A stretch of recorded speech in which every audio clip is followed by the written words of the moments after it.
Karamazov by Fyodor Mikhailovich Dostoevsky. Translated by Constance Garnett. Book 3. Chapter 10. Both Together. Alyosha left his father's house, feeling even more exhausted and dejected in spirit than when he had entered it.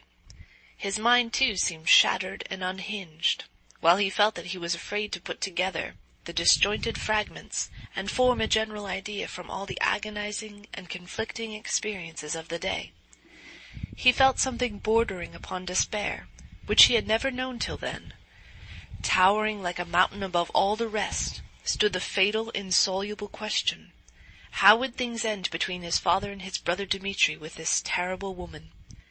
Now he had himself been a witness of it. He had been present and seen them face to face.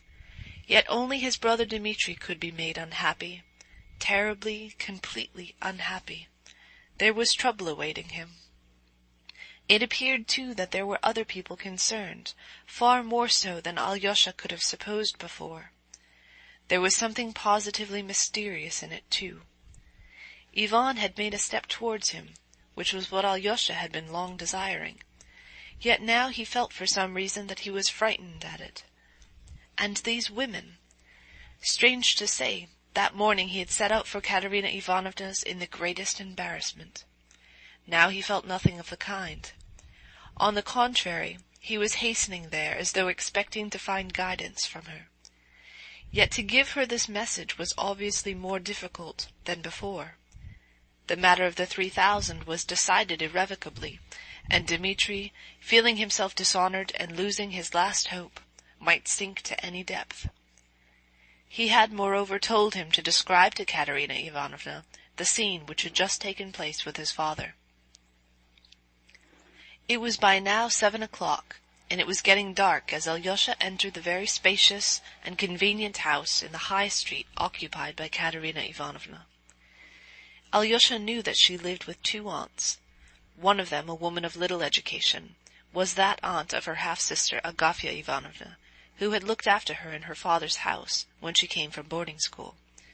The other aunt was a Moscow lady of style and consequence, though in straitened circumstances.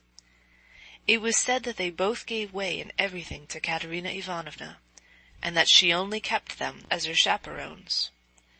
Katerina Ivanovna herself gave way to no one but her benefactress, the general's widow, who had been kept by illness in Moscow, and to whom she was obliged to write twice a week a full account of all her doings.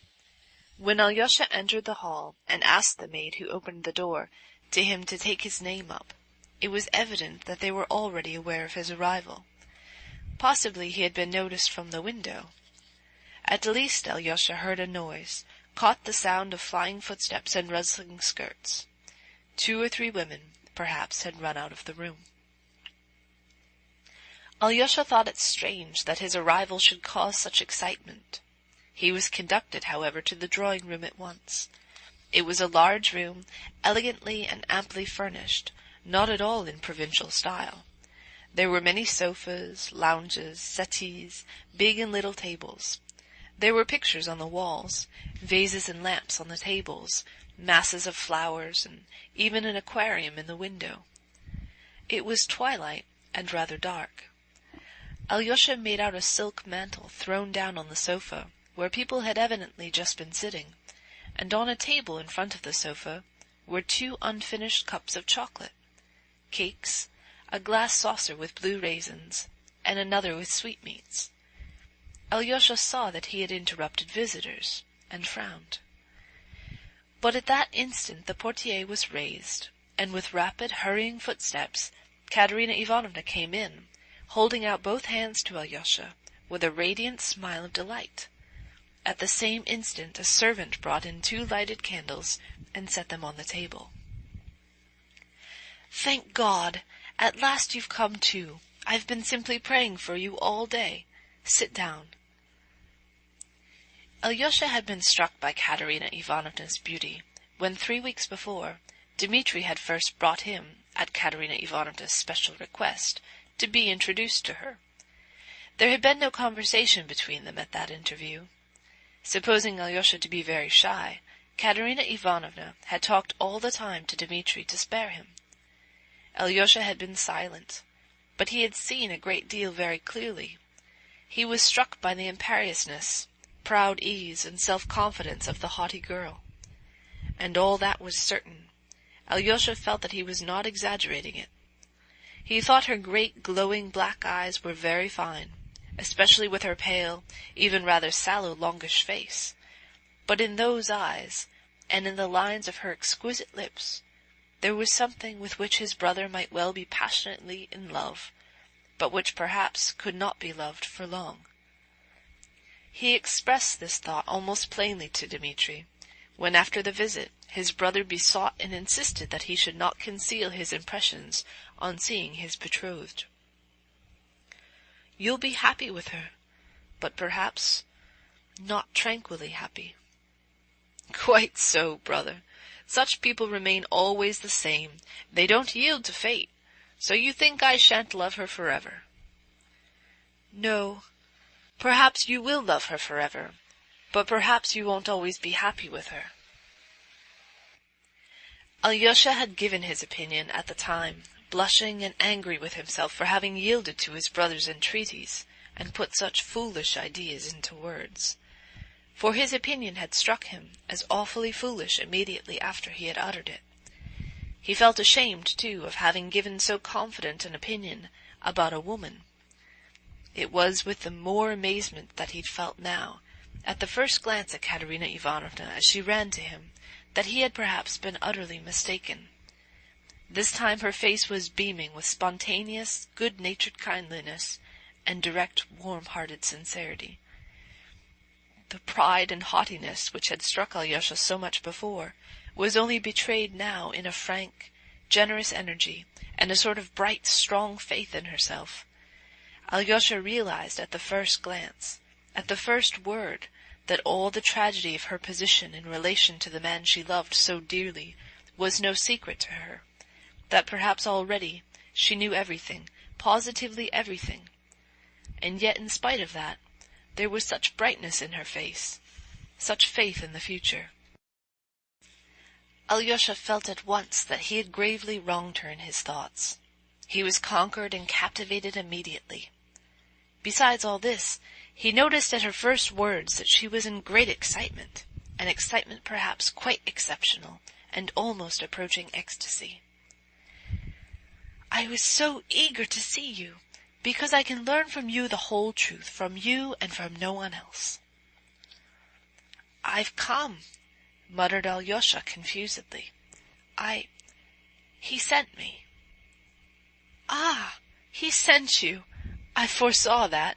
Now I know everything, everything," cried Katerina Ivanovna, her eyes flashing. "Wait a moment, Alexey Fyodorovitch. I'll tell you why I've been so longing to see you. You see, I know perhaps far more than you do yourself, and there's no need for you to tell me anything. I'll tell you what I want from you. I want to know your own last impression of him. I want you to tell me most directly, plainly, coarsely even, oh, as coarsely as you like, what you thought of him just now, and of his position after your meeting with him today. That will perhaps be better than if I had personal explanation with him, as he does not want to come to me. Do you understand what I want from you? Now tell me simply, tell me every word of the message he sent you with. I knew he would send you." "He told me to give you his compliments, and to say that he would never come again, but to give you his compliments." "His compliments? Was that what he said, his own expression?" "Yes." "Accidentally, perhaps, he made a mistake in the word.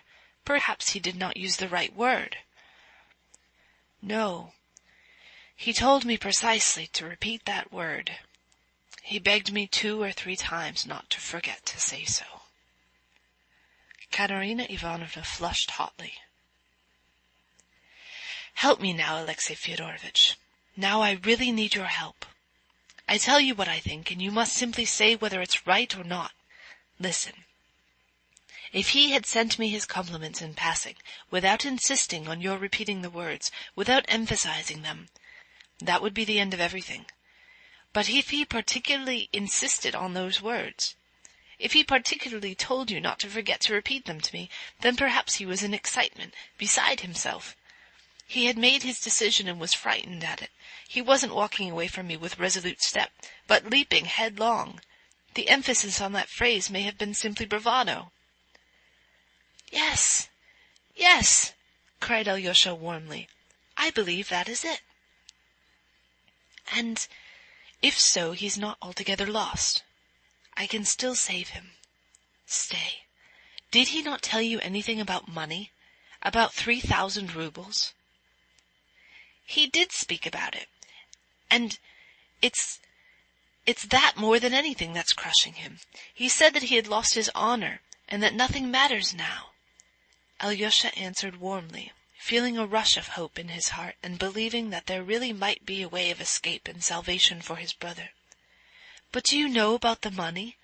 he added, and suddenly broke off. "I've known of it a long time. I telegraphed to Moscow to inquire, and heard long ago that the money had not arrived. He hadn't sent the money, but I said nothing. Last week I learnt that he was still in need of money. My only object in all this was that he should know to whom to turn, and who was his true friend. No, he won't recognize that I am his truest friend. He won't know me, and looks on me merely as a woman. I've been tormented all the week trying to think how to prevent him from being ashamed to face me because he spent that 3,000. Let him feel ashamed of himself. Let him be ashamed of other people knowing, but not of my knowing. He can tell God everything without shame. Why is it he still does not understand how much I am ready to bear for his sake? Why doesn't he know me? How dare he not know me after all that has happened? I want to save him forever. Let him forget me as his betrothed, and here he fears that he is dishonored in my eyes. Why he wasn't afraid to be open with you, Alexey Fyodorovitch? How is it that I don't deserve the same?" The last words she uttered in tears. Tears gushed from her eyes. "I must tell you," Alyosha began, his voice trembling too, "what happened just now between him and father." And he described the whole scene, how Dmitri had sent him to get the money, how he had broken in, knocked his father down, and after that had again specially and emphatically begged him to take his compliments and farewell. "He went to that woman," Alyosha added softly. "And do you suppose that I can't put up with that woman? Does he think I can't? But he won't marry her." She suddenly laughed nervously. "Could such a passion last forever in a Karamazov? It's passion, not love. He won't marry her, because she won't marry him." Again Katerina Ivanovna laughed strangely. "He may marry her," said Alyosha mournfully, looking down. "He won't marry her, I tell you. That girl is an angel. Do you know that? Do you know that?" Katerina Ivanovna explained suddenly with extraordinary warmth. "She is one of the most fantastic of fantastic creatures. I know how bewitching she is, but I know too that she is kind, firm, and noble. Why do you look at me like that, Alexey Fyodorovitch? Perhaps you are wondering at my words. Perhaps you don't believe me." "Agrafena Alexandrovna, my angel!" she cried suddenly to someone, peeping into the next room. "Come into us. This is a friend. This is Alyosha. He knows all about our affairs. Show yourself to him." "I've only been waiting behind the curtain for you to call me," said a soft, one might even say sugary, feminine voice. The portiere was raised, and Grushenka herself, smiling and beaming, came up to the table. A violent revulsion passed over Alyosha. He fixed his eyes on her and could not take them off.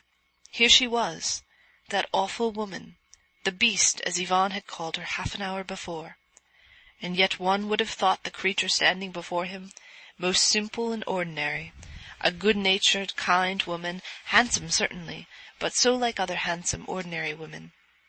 It is true that she was very, very good-looking, with that Russian beauty so passionately loved by many men. She was a rather tall woman, though a little shorter than Katerina Ivanovna, who was exceptionally tall. She had a full figure with soft, as it were noiseless, movements, softened to a peculiar oversweetness like her voice. She moved not like Katerina Ivanovna, with a vigorous, bold step, but noiselessly. Her feet made absolutely no sound on the floor.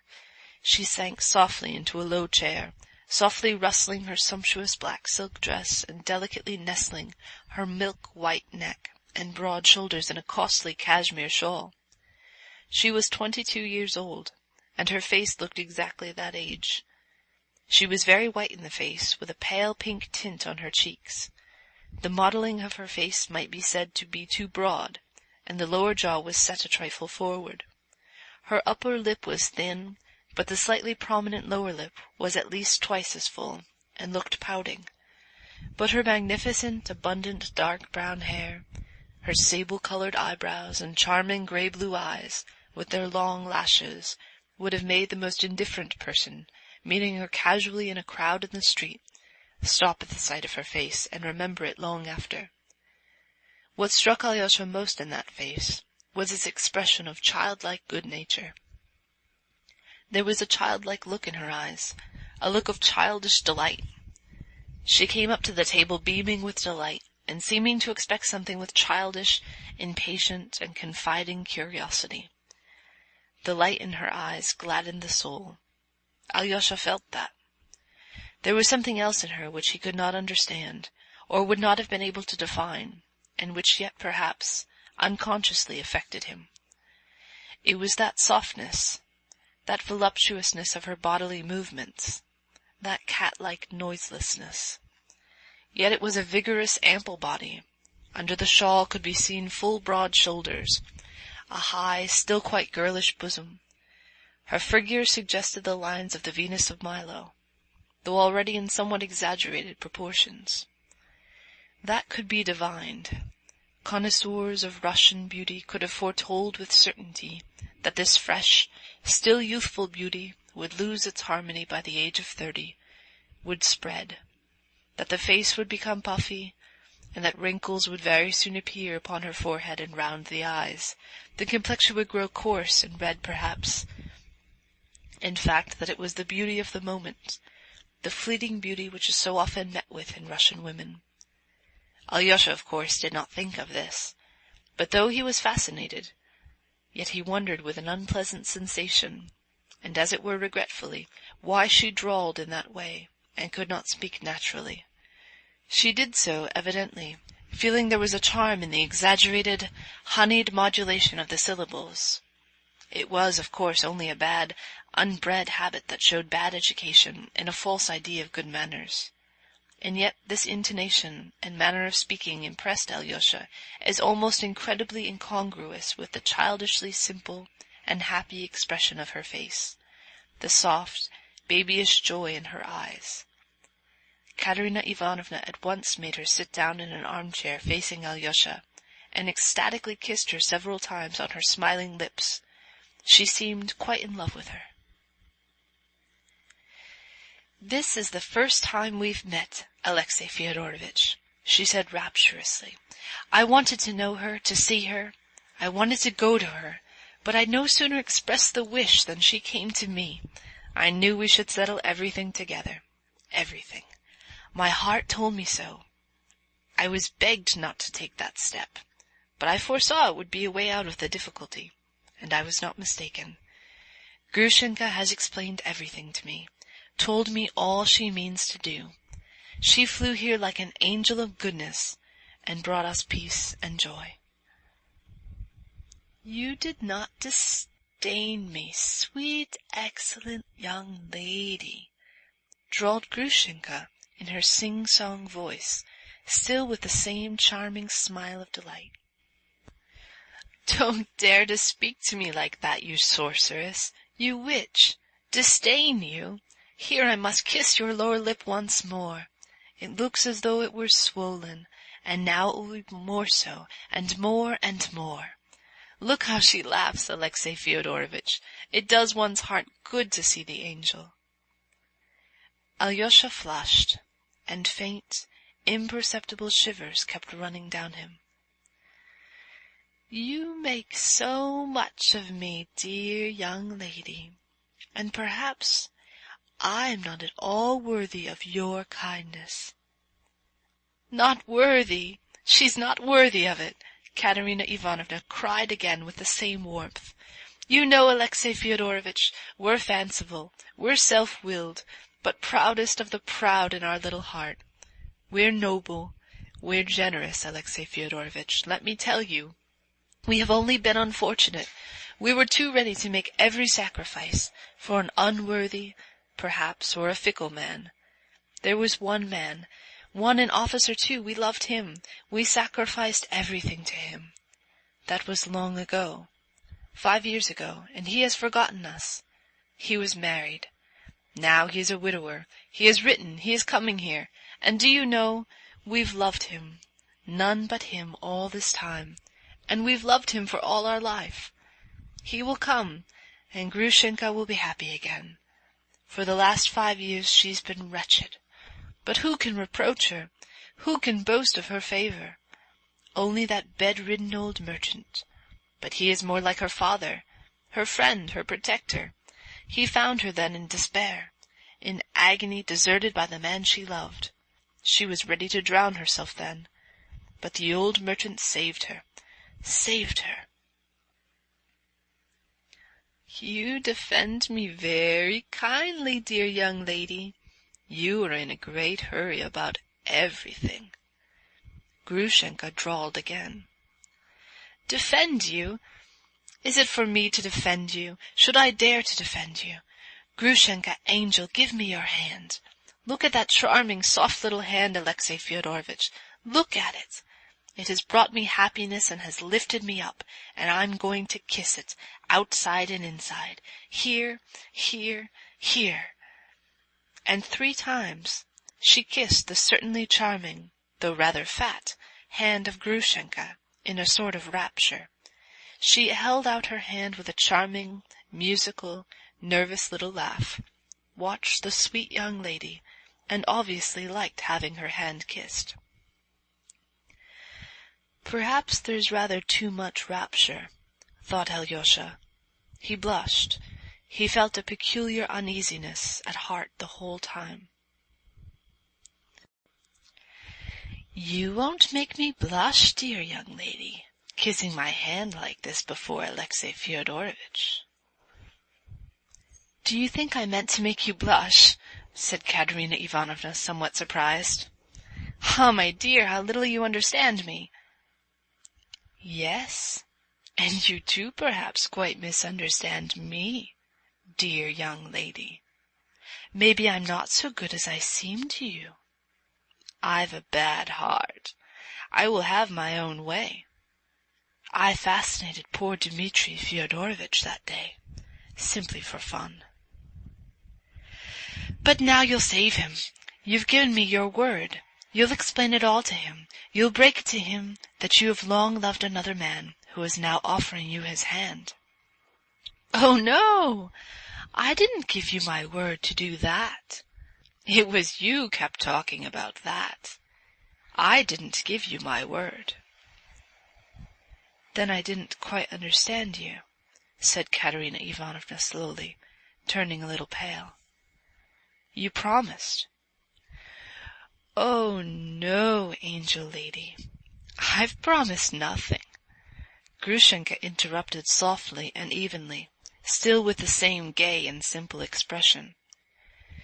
You see at once, dear young lady, what a willful wretch I am compared with you. If I want to do a thing, I do it.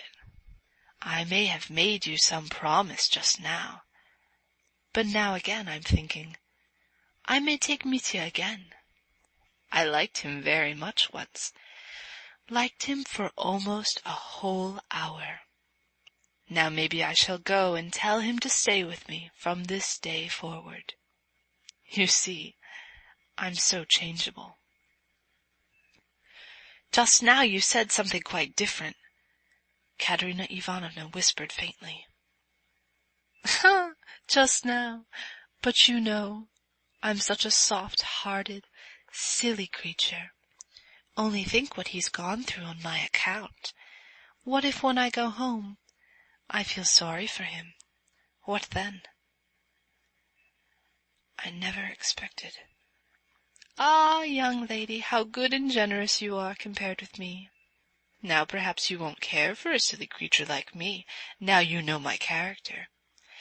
Give me your sweet little hand, angelic lady," she said tenderly, and with a sort of reverence took Katerina Ivanovna's hand.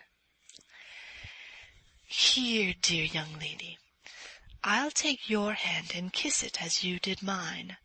You kissed mine 3 times, but I ought to kiss yours 300 times to be even with you.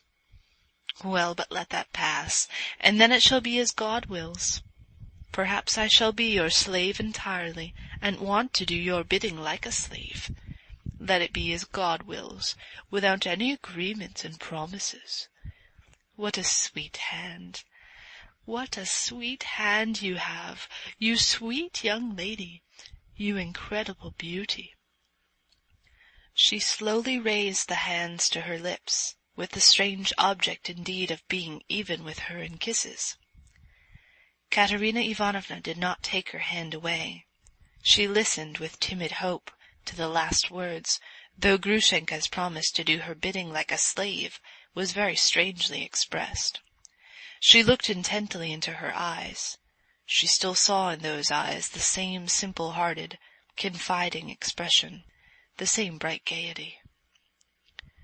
"She's perhaps too naive," thought Katerina Ivanovna with a gleam of hope. Grushenka meanwhile seemed enthusiastic over the sweet hand. She raised it deliberately to her lips, but she held it for 2 or 3 minutes near her lips, as though reconsidering something. "Do you know, angel lady," she suddenly drawled, in an even more soft and sugary voice, "do you know, after all, I think I won't kiss your hand." And she laughed, a little merry laugh. "As you please. What's the matter with you?" said Katerina Ivanovna, starting suddenly.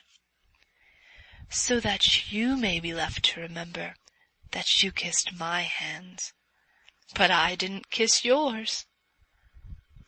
There was a sudden gleam in her eyes.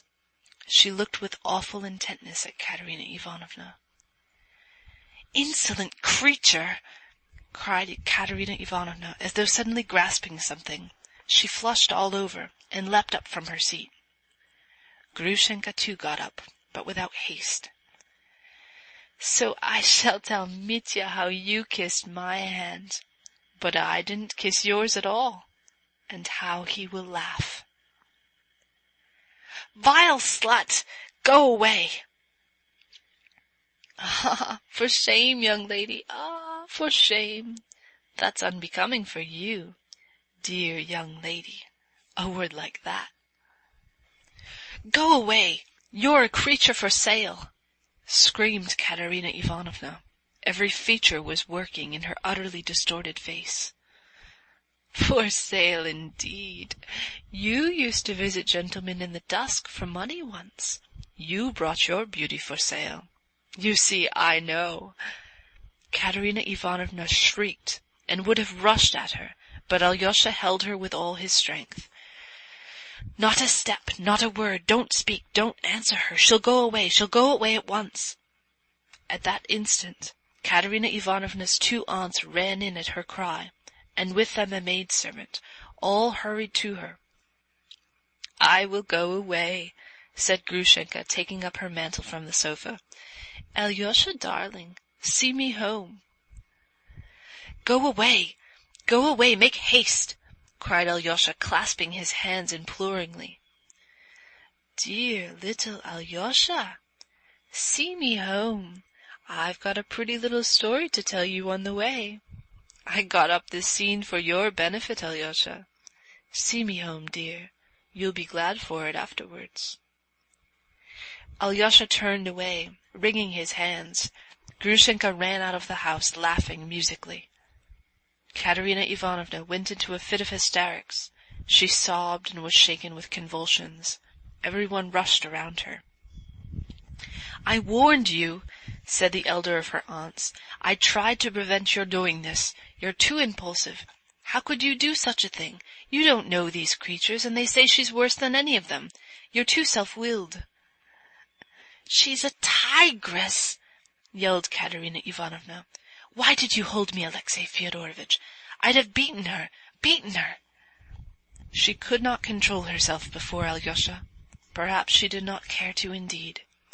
"She ought to be flogged on a scaffold." Alyosha withdrew towards the door. "But my God!" cried Katerina Ivanovna, clasping her hands. He could be so dishonorable, so inhumane. Why, he told that creature what happened on that fatal, accursed day. You brought your beauty for sale, dear young lady. She knows it. Your brother's a scoundrel, Alexey Fyodorovitch." Alyosha wanted to say something, but he couldn't find a word. His heart ached. "Go away, Alexey Fyodorovitch. It's shameful. It's awful for me. Tomorrow, I beg you on my knees, come tomorrow. Don't condemn me. Forgive me. I don't know what I shall do with myself now." Alyosha walked out into the street reeling. He could have wept as she did. Suddenly he was overtaken by the maid. "The young lady forgot to give you this letter from Madame Hovlikov. It's been left with us since dinner-time." Alyosha took the little pink envelope mechanically and put it, almost unconsciously, into his pocket. This ends Chapter 10.